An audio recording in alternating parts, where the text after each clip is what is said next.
let's get started. Welcome to the session on effecting change. My name is VENKAT SUBRAMANIAM. I want to talk about the efforts we have to put in, but also how we can get results when we're trying to convince others. Just a quick show of hands. How many of us have to deal with convincing others about maybe a design, a direction, just about anything? That's pretty much all of us, right? So every single day, that's our job. And you don't have to be a manager. You don't have to be a director. It doesn't matter who we are. Our job is to sell our ideas.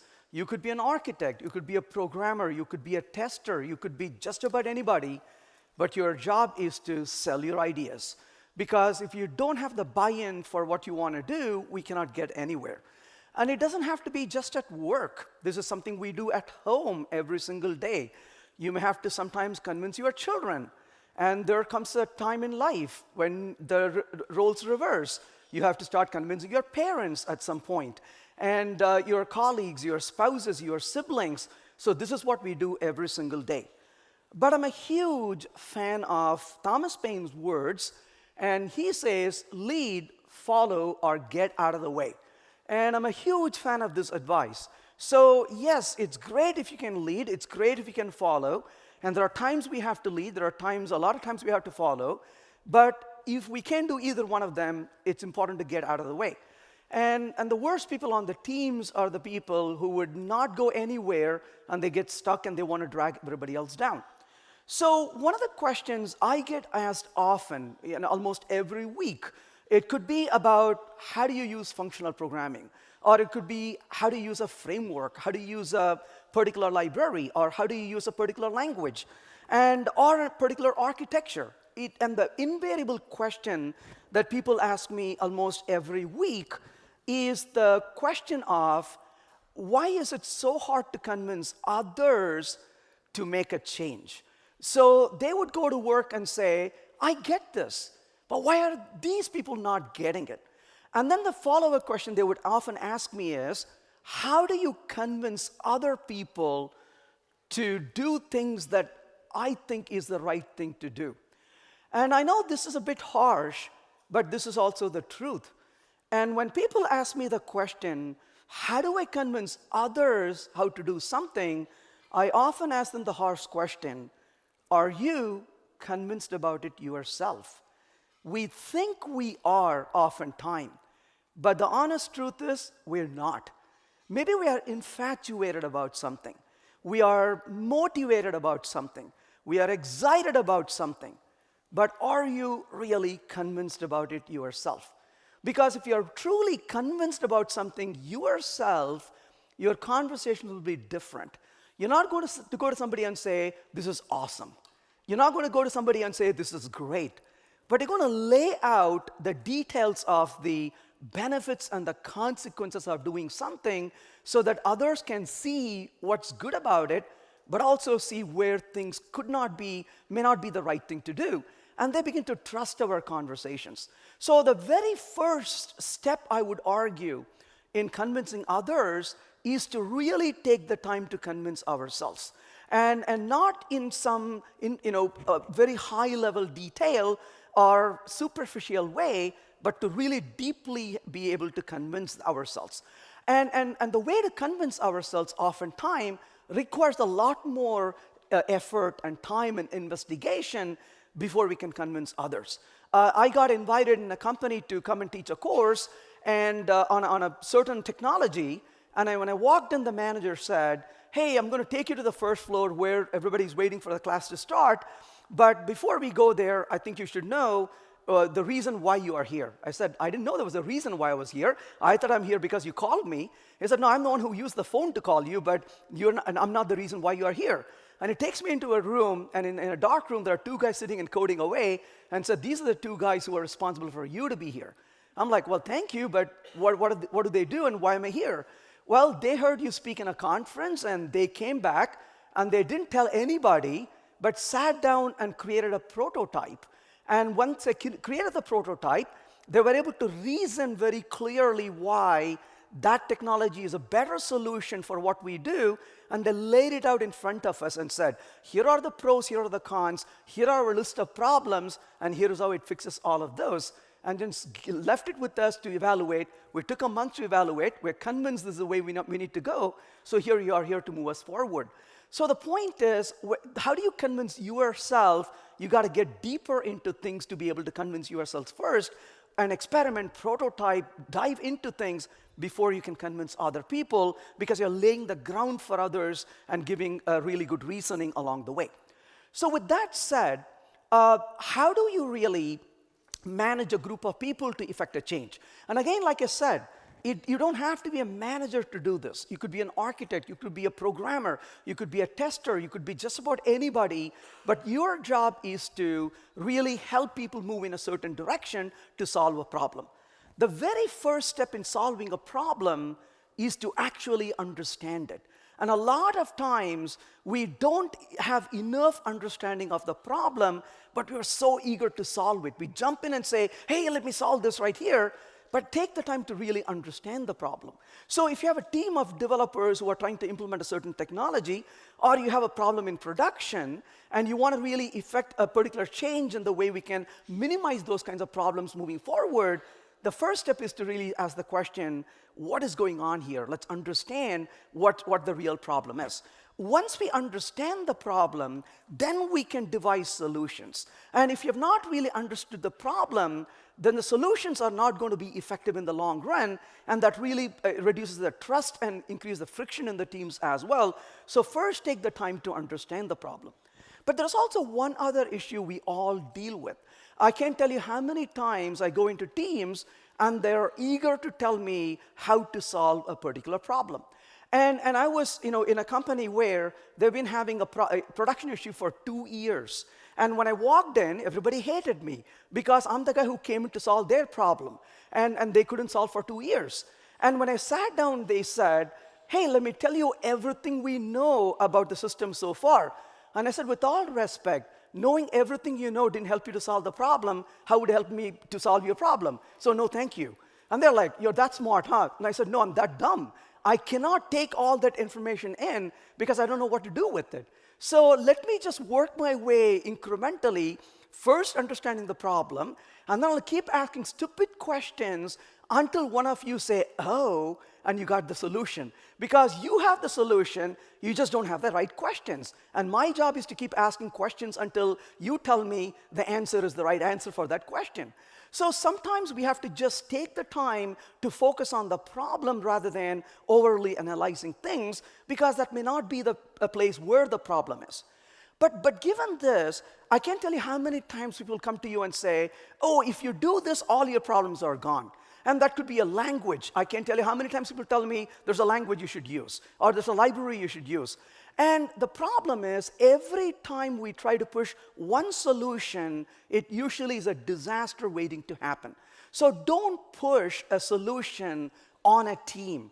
Usually the teams don't like us when we push a solution, because they want to feel they're empowered in arriving at a solution. So and what's the good thing about being empowered to arrive at a solution? They are committed to carry through the implementation when they feel that they were part of the decision making. Otherwise, you know what? I'm just doing what I'm told here. The worst phrase in English, if you want to make me really unhappy and angry, this is a phrase you need to use in front of me. I cringe every time I hear this. It is beyond my pay grade. I'm like, oh my gosh, please don't say that, right? There's no more indifferent word in English than saying that. That means I'm disconnected, I'm just going to follow orders, I don't care about what the results are. But that's not the team you want.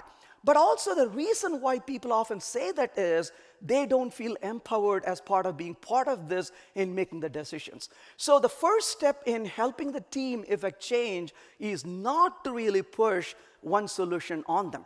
Maybe you do have the greatest of solution in the world, but don't try to force that on them just yet.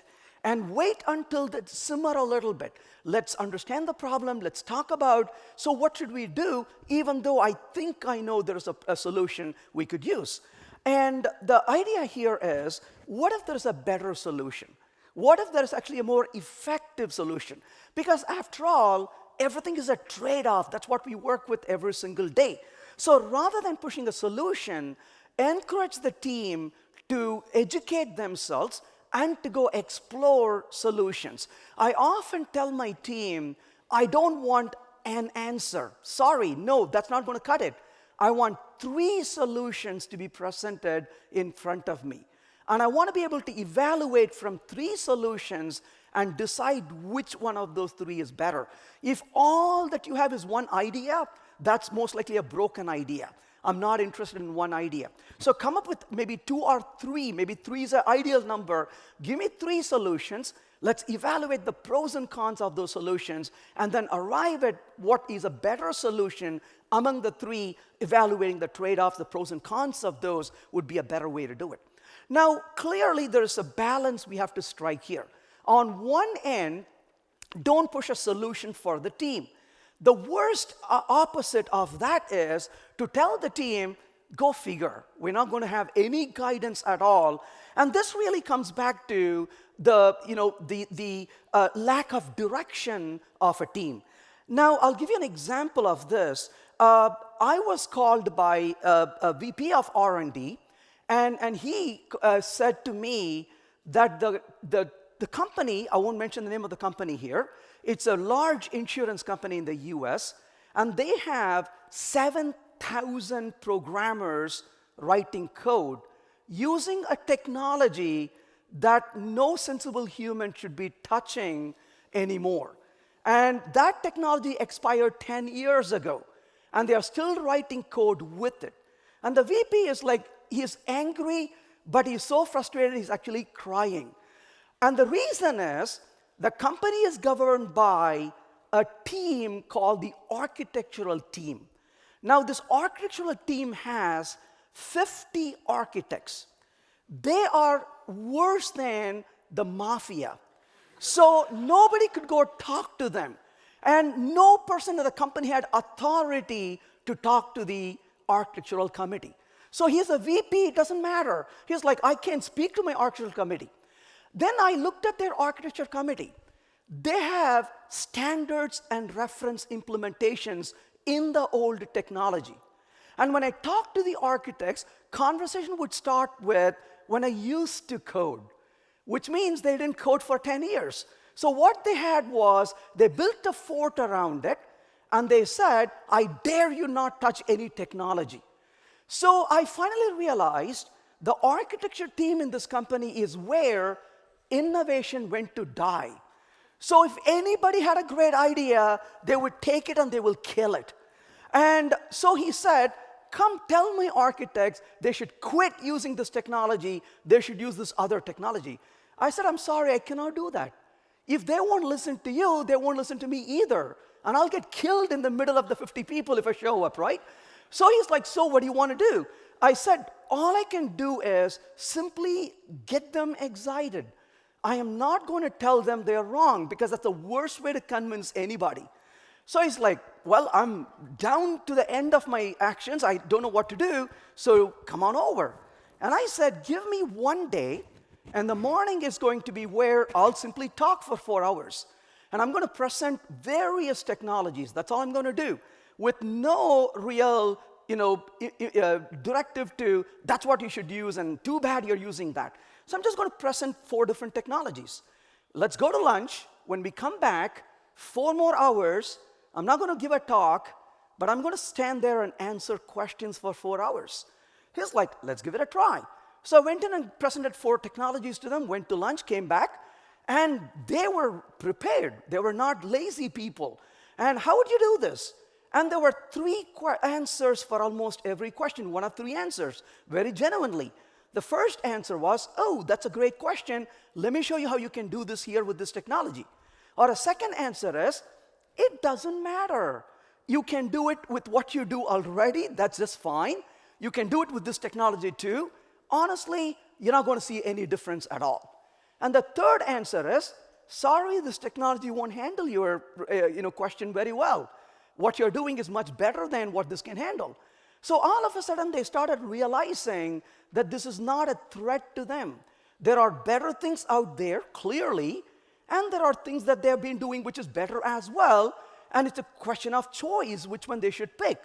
And about 2 months went by, and the committee went to the VP and said, so why are we not adopting these technologies? And he said, what a great idea, right? And then the entire company transformed to a newer technology, and they no longer were stuck in the old ways. So sometimes they just need to be given enough things so that they can start going exploring things rather than being told this was you need to do. They just were not exposed to the ideas and get excited enough to say, we need to go investigate in these things. And they did over the 2 months period to say, let's explore these ideas and come back. But be careful, though, not to really say, I don't want to push an idea, but go figure anything you want to figure out. That's not going to help. This goes back to this paradox of choice. The paradox of choice book talks about when you have more options, logically thinking, what would you say? More option is good, right? That's what we've been told. And who wants no options? But this book talks about a research. They had a jam or a jelly in the store, and the sale for the jam was pretty good. And the store decided to replace the shelf with that one jam with a variety of jams, like 20 or 30 varieties. And the sale actually went down because when people came to buy, they were so confused and they didn't know what to buy, so they just left without buying anything. So sometimes more choices actually makes things worse. So while on one extreme, you don't want to push one solution, the other extreme is don't unleash the team and say, go figure out, we're not going to help you with anything. So there's a balance we have to strike, and that is something we have to be very careful about as well. So more choices often is more uncertainty. And the last thing you want with your team is where they are confused and frustrated, and they complain saying there is lack of direction. So that's a balance you have to strike in saying, well, we're not going to pick one solution, but here are 3 or 4 things to evaluate from. It's perfectly okay for somebody to say, hey, I found this other thing, do we want to consider? That's great. But we're not also going to just leave everything open and say, there's no direction here. We got to strike the balance between the two in effect. Now, in addition to doing so, focus not just on what, but focus on why as well. And this is something that a lot of us may not consider as necessary, but this is extremely important. Especially we programmers. It's hard to live with programmers, right? Because programmers are extremely logical. We take anything and we distill this into a flow chart in our mind. It drives the normal people in the world crazy. They look at you as like, why are you so logical all the time? I'm like, is there another way to be, right? Here you go, here's a solution for you, right? And they're like, okay. So the point is, a lot of people cannot handle that kind of raw logic that we deal with oftentimes. We need to have a conversation. But in our field also, that's a risk because we jump to a conclusion and we try to rush to a solution after that.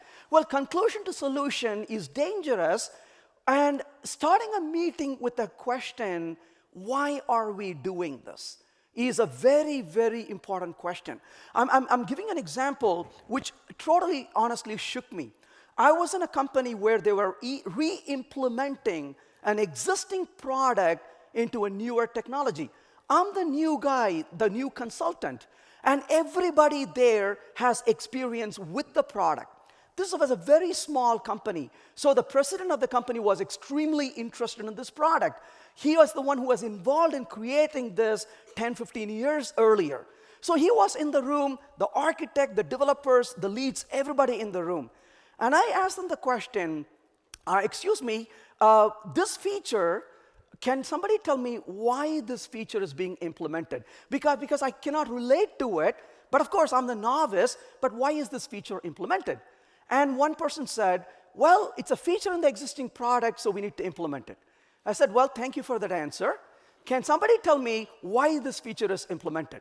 And somebody said, it's in the flow of the application, we need to implement it. I said, well, thanks for that answer, but can somebody tell me why that feature is needed? And one guy said, what part of it's needed don't you understand? And how do you communicate with the team when they become rude like that? I'm like, well, obviously I'm not getting an answer. And immediately the president of the company who was in the room interrupted and said, I want somebody to answer the man right now. So if you don't have an answer, be quiet, but I want a good answer. Why are we implementing it? And nobody would answer. And he walked up to the board. We had a huge set of requirements. And he said, how many of you know that 60% of the support call we get on the product is from that feature? And there was a little gosh in the room. It's like, really? And he took a little marker, put a square around it, put an X and said, this will no longer be implemented. And the point is, the answer why? Why are we doing something? Why are we here? What is our objective? Why do we want to solve this particular problem? That question is a foregone conclusion oftentimes, but if we don't understand that, none of that matters after that. So ask the why until you really understand why we are solving a problem. You will be that annoying person in the room, but be ready to be annoying other people. That's the good part, right? You don't have to be annoyed, just annoy other people. That's always a great situation to be in. But be that annoying person and say, I'm sorry, I really need to understand why are we solving the problem? But in addition to why, we should also focus on the how. How are we going to solve this problem? And that is where the direction comes in, because people want direction at some point. Once you lead them off some directions, people always will come up with great ideas. Some of them may be strategic, some of them may be tactical, and they're all good, but lead off something so you can break the inertia and keep moving from there. That becomes very effective.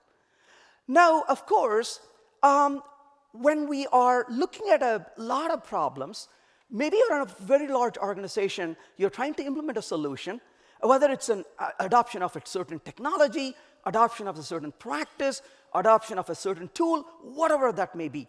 One of the most frustrating aspects of this is when people are introduced to something different. This is usually the problem we face oftentimes.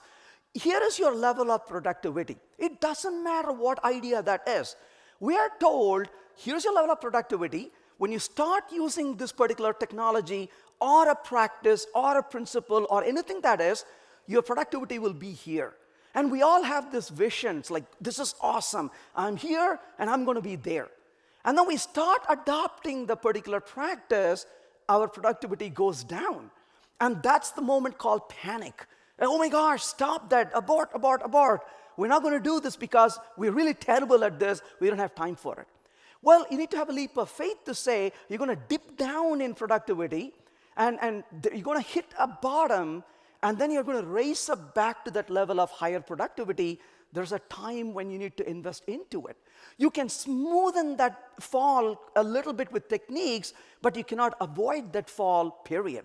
And if the team is not prepared for that lack of productivity before they gain the productivity up, then it's going to be disappointing, and we're going to abandon practices quite a bit.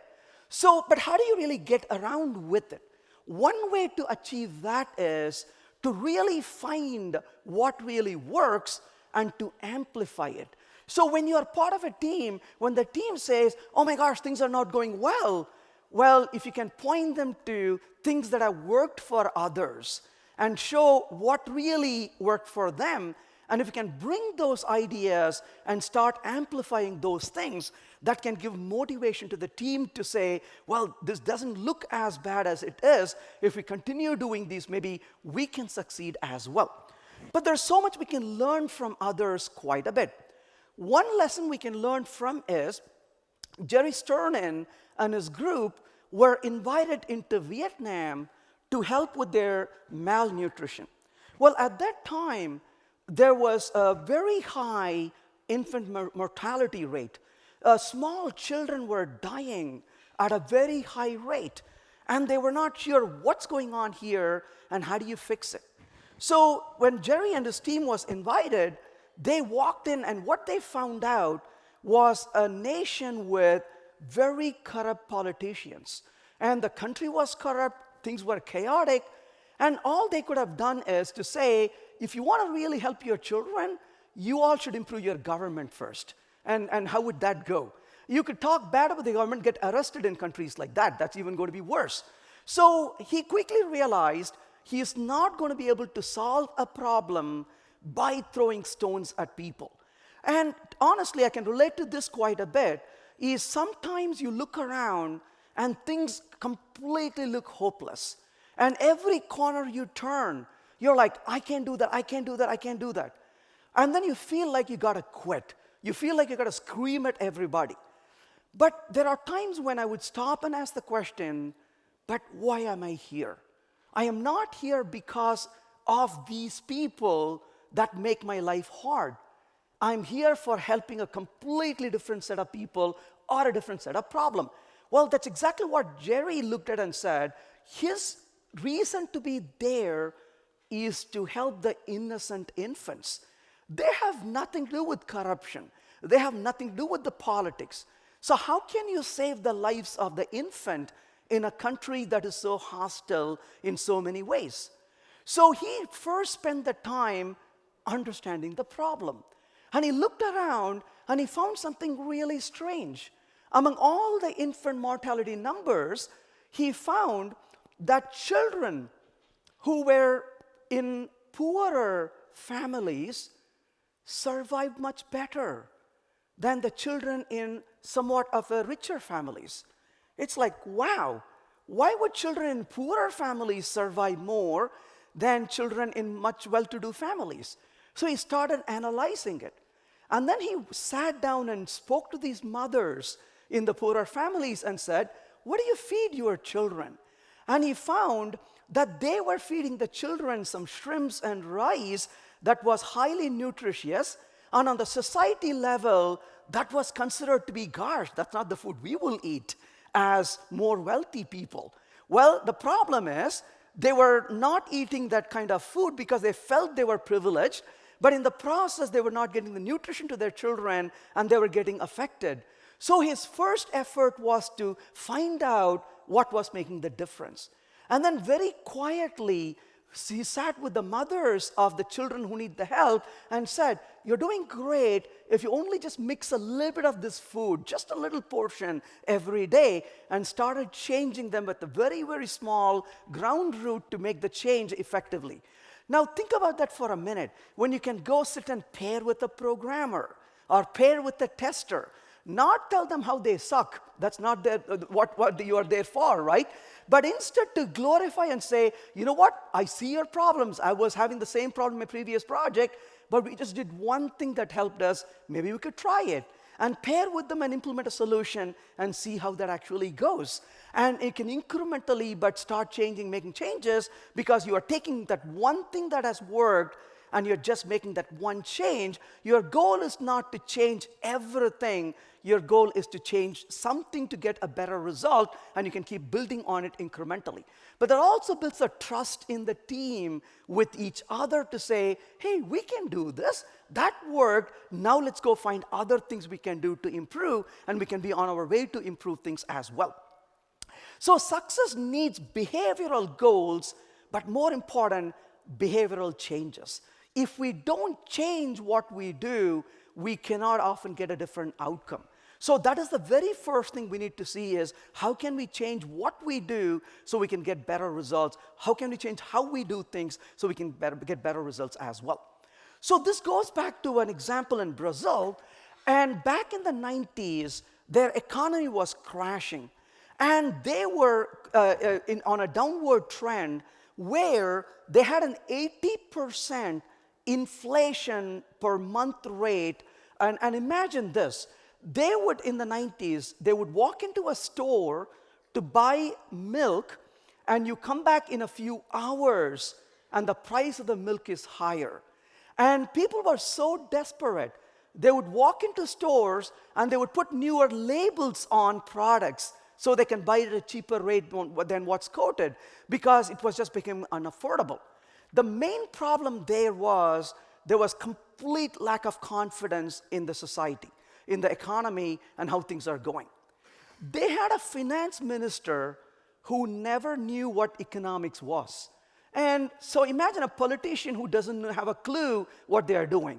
I don't think we need to imagine. I come from a country where that's true. So essentially, the point really is, how do you deal with the situation where you have an finance minister who knows nothing but finance? But that guy was actually smart because he learned something we all can learn. You don't need to be good. You just need to know to hire the good people. So he went and hired the gentleman, Bacha, who was a Yale economic graduate, and said, help me fix it. And there were 3 guys who got together who were really experts in finance, and they were sitting and scratching their head. How do we turn the country around and move them towards recovery for economic reasons? And they were sitting and trying to find out, because it's like a train that's running away with no brakes on it. What do you do in a situation like this? So they decided to do something that was completely wicked and weird, completely illogical in every other way we can think about. They decided to create an illusion of stability, because the problem with people was they were fearful, they lacked confidence, they were desperate, they couldn't tell what the price is going to be the next day.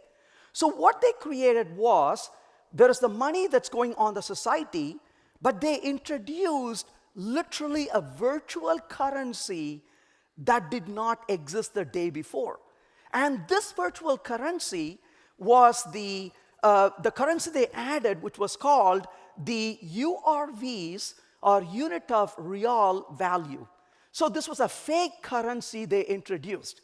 And the fake currency they used to tell the price of every product in the market. So the price of milk is these many reals, and the price of bread is these many reals. That price, being a fake currency, did not change. So people will go in. Now they started comparing the price of the money they're going to spend and the price of the real, which didn't change. So emotionally, it started giving them a bit of a stability to hold on to something. And I know this sounds really stupid, right? Because the price is still inflating, the price is still changing, but they had something to hold on to. Hey, look at that real, it's not changing. And that's really stable. And now they started really messing with their mind, basically, right? And they were gaining confidence, so they kept this going for 6 months, and eventually they switched the real currency with the virtual currency and said, that's a currency from now on. And the economy started rebounding, and it became extremely not only stable, but became a strong economy as well. So sometimes, I know this is weird to think about it, but when people are having a lot of hard time, technology is not your problem. It's the human emotion that's a problem. So sometimes people are just interested in getting a sense of stability. The human mind is a state machine. And that's the beauty of the human mind. It's a state machine. If I say, Marcus, that's a nice shirt, and he's going to smile, he's like, thank you, right? He feels really good. Or if I say, are you okay? You feel a little dull right now. And he's kind of becomes a little, grummy. It's like, really? And he's going to think about, oh, I don't know. Am I doing well? No, you're doing awesome. So essentially the idea is that it's a feedback loop in our mind. The human mind is a state machine. So if you want to get results with the team, start by working with the people first and not the technology first. If you come in and start the meeting saying, well, I came back with a very grim report and things are not going well. Yeah, that's it. You just screwed everybody in the room, right? Nobody is going to listen to you anymore because you just messed with their mind. And a little bit of positive energy. Hey, we looked at this. Looks like our coverage number is going up this month. Looks like the bug report is showing up really good numbers. Looks like we are doing great. Let's talk about what are the things we can do and improve from here on. So focus on the positive and move towards and reinforce a positive cycle. It becomes a lot easier than giving them bad news all over and over and over again. That becomes a much better way to work with it. So one of the problems with a lot of us is we don't think about the mental muscle. Well, our body has physical muscle. We talk about this a lot. But there are two things we need to really keep in mind with our muscles. If I don't exercise, if I just sit on a couch and drink sugary drinks all day, and you come to me and say, let's run, I'm going to say, you know what? Get me another can of Coke and you go running for me, right? So my mental muscle, my physical muscle is not active to run. But in all honesty, as I'm exercising, I am not able to lift as much weight as I go along because I gain the fatigue. Same thing happens to the mental muscle.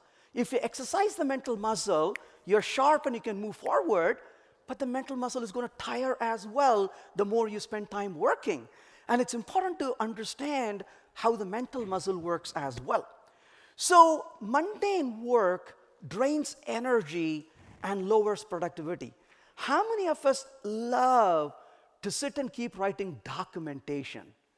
Right? That's your job. Hey, Thursday afternoon is documentation time. How do you feel coming to work? You're like, oh my gosh, I want to call in sick today, right? Because that's like boring for most of us. If somebody says, that's awesome, don't tell them anything. Just nod and say, oh, of course, we'll give you some more of that to do, right? But the rest of us, not for me, right? So it turns out nobody likes mundane work. Now, sometimes we have to do that, right? So one of the lessons I've learned in my life is to take all the work I love doing and delegate everything I don't like doing. Thankfully, I have people who love doing it. I just don't tell them my feelings about it. I hire an accountant for a very good reason, because I hate doing accounting. I pay them the money and say, I'm so glad you can do it so I don't have to do it. And I can focus on other things I feel is interesting. But what is it that for you? And that's the beauty of the world. What may be mundane for you may be exciting for me, and vice versa. And we need to find what really excites us. But as it turns out, the story behind this is the people on the Titanic were asked to send stupid messages. And they were sitting there sending messages to people about, hey, how you doing? There's a message from your auntie. And they were just sending all these messages. These people were bored to death. And they were just sending these mundane messages. They completely missed out on the most important details. And so if you are forced to do mundane work, you may forget to do important work, and that's very important to keep in mind. But also, just a quick show of hands, if you don't mind. How many of us in the room love cookies? Yeah, that's me, right? How many of us in the room love radish? Nah. You're not going to pay me enough to have radish. Not going to happen. I don't know why even humans ever tried that food in the first place.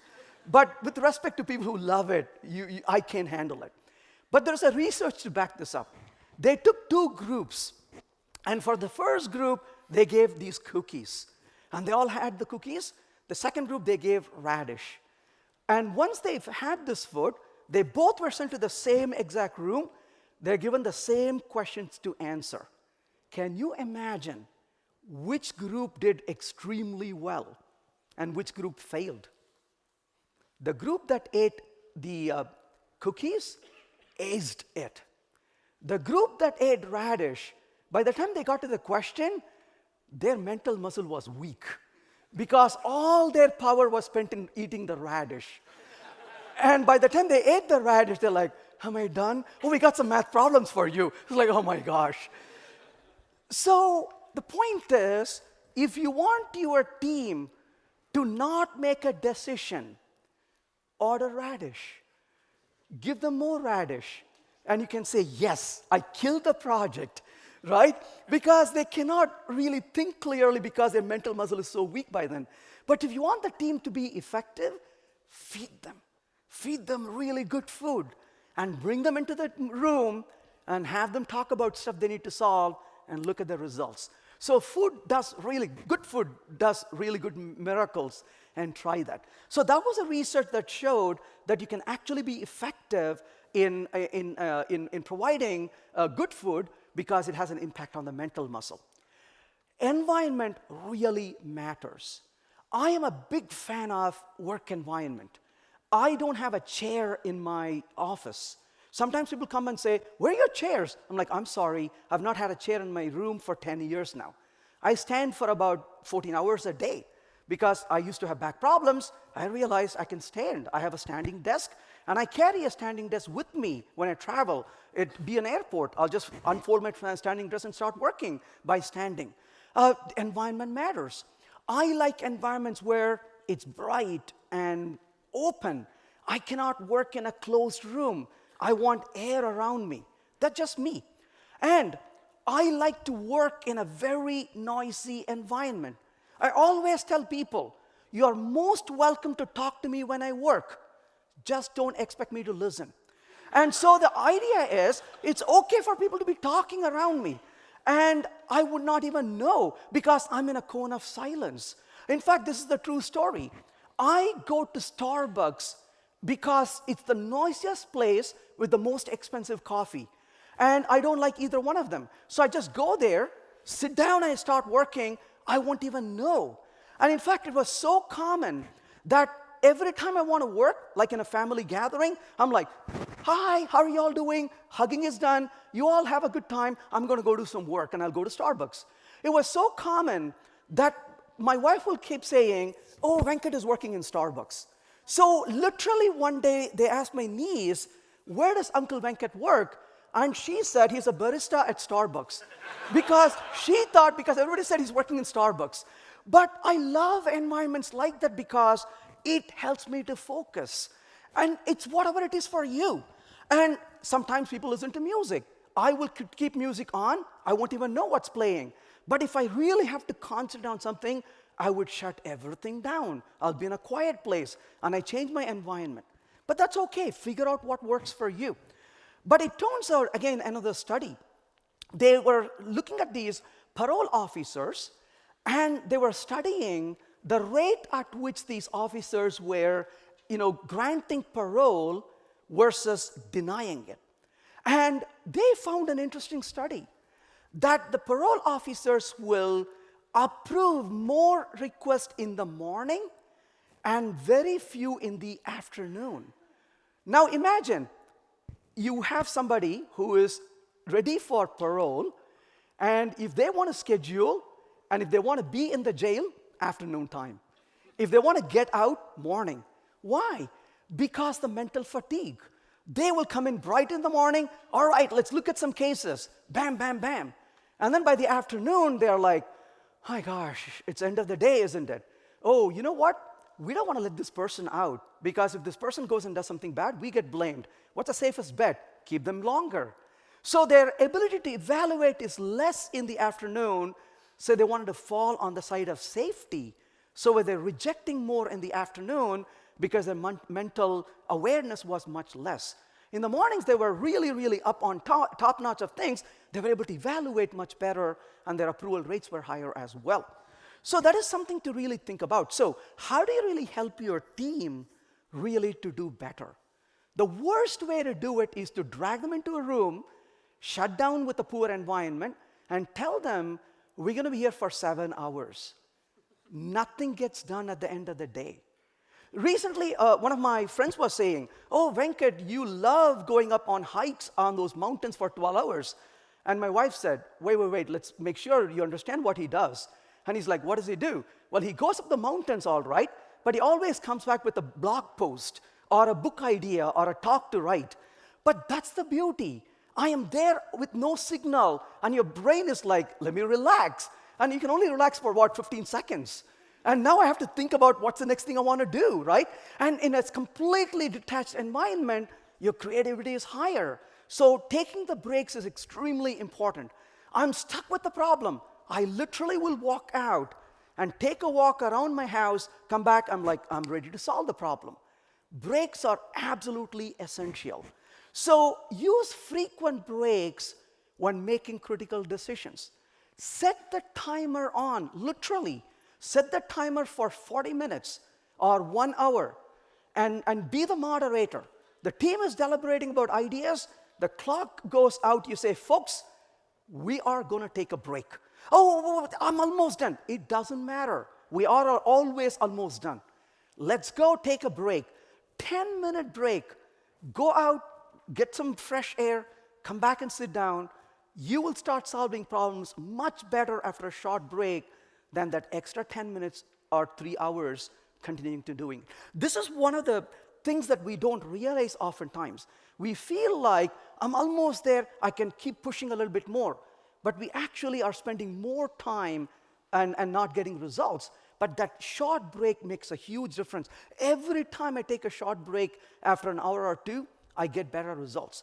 So make sure your team is taking short breaks if they're involved in making critical decisions, because that will accelerate your team's ability to find solutions. So if you're keen on arriving at a solution, think about the people and their mental, emotions and mental state and their energy level more than just the problem itself. And that can help you to get to the solutions much better in general.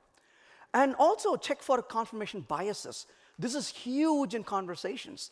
I would be talking to somebody and they would listen to me and they would say the complete opposite. I'm like, no, sorry, I did not say that. And that's one of the reasons is it's so ingrained in us that we don't listen to somebody else's ideas because we're convinced that what we know or what we think is the right solution or the right idea. So you want to really have a discussion and find what the confirmation biases are so that you can work on those, because until people really start listening to other ideas, nothing is getting through their minds, it's really, really hard for them to think about it. And also, the teams need motivation and support. I was on a project where they decided to implement a certain new idea, but nobody in the team had experience doing it. The worst way to do things is to go to the team and say, here's an idea, here's a tool, go. And everybody's going to struggle. And the teams I've seen this to be very effective is where they truly bring in a very highly practicing coach who is able to solve the problems and have that person work with the team to solve the problem. When you give the support to the team, they feel like they're not stuck in an unknown. They can ask help immediately to somebody who's next to them, and they can guide them around, and that becomes a lot better and effective.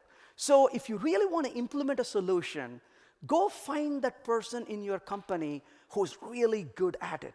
If you cannot find somebody in your company, go elsewhere and find them. And have them as a coach to mentor and practice with the team so they can provide a better solution than the team struggling to go find the solutions. And they will have the support, and there'll be a positive reinforcement from this person. And along the way, other people on the team get really accustomed and trained in these ideas, and they can start really training each other and becomes a very effective support group to move forward. So that can be more effective in making the changes than otherwise. And finally, find the emotional motivators and show that to them. For example, a hospital in Detroit, you may wonder, right? This is hospital. Doctors and nurses, they should know better. Well, they wouldn't clean their hands properly. And you can send memos. You can tell them all, do this. They finally found a way.